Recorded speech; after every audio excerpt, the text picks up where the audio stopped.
donc j'ai 39 ans, ma spondylarthrite a été diagnostiquée quand j'avais 30 ans. Donc j'avais de fortes douleurs dans le dos la nuit. Mon père a la spondylarthrite ankylosante aussi, donc on a beaucoup discuté. J'ai très vite eu l'impression que j'avais justement cette maladie. En fait, le diagnostic est tombé l'année de mes 17-18 ans, tout en sachant en fait qu'on sait maintenant que j'ai toujours été spondylarthritique. Depuis toute petite, la marche était un problème. Je subissais des réveils nocturnes en deuxième partie de nuit, dus à des douleurs dans le dos. J'ai essayé de batailler contre ça pendant une demi-heure, je n'arrivais pas à me rendormir et j'étais obligée de me lever pour aller prendre un anti-inflammatoire. Ça a duré des années, c'est-à-dire j'ai consulté 3 rhumatologues avec des douleurs quand même, des symptômes quand même très classiques. Et puis en fait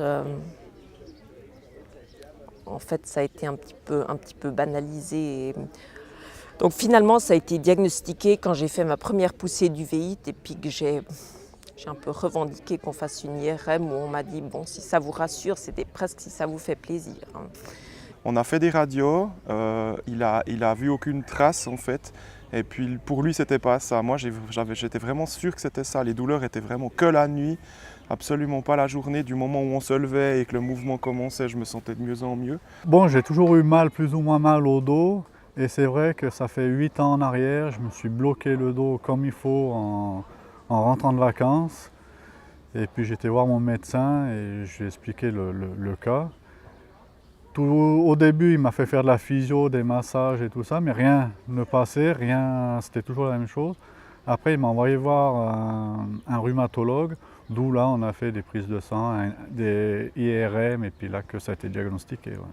Les signes de la maladie ne se voyaient pas sur les radios avant une bonne évolution de la maladie, qu'il fallait absolument faire un IRM. Et là, j'ai été faire un IRM et ils ont vu une inflammation du sacro-iliaque, plus le HLA-B27 positif. Donc là, il n'y avait plus de doute en fait que j'avais la maladie. J'avais 43 ans.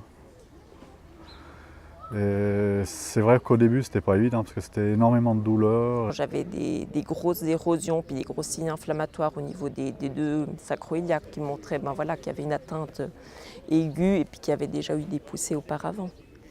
J'ai été diagnostiquée positive HLA-B27. Une radio a confirmé, les médicaments qu'on m'a donnés, les anti-inflammatoires qu'on m'a donnés ont fait effet.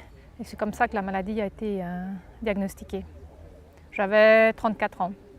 C'était presque un soulagement qu'un diagnostic, qu'une étiquette soit mise sur mes douleurs, parce qu'après l'adolescence passée, c'est vrai qu'on se pose la question de savoir est-ce que c'est quelque chose de réel ou est-ce que c'est nous qu'on l'imagine.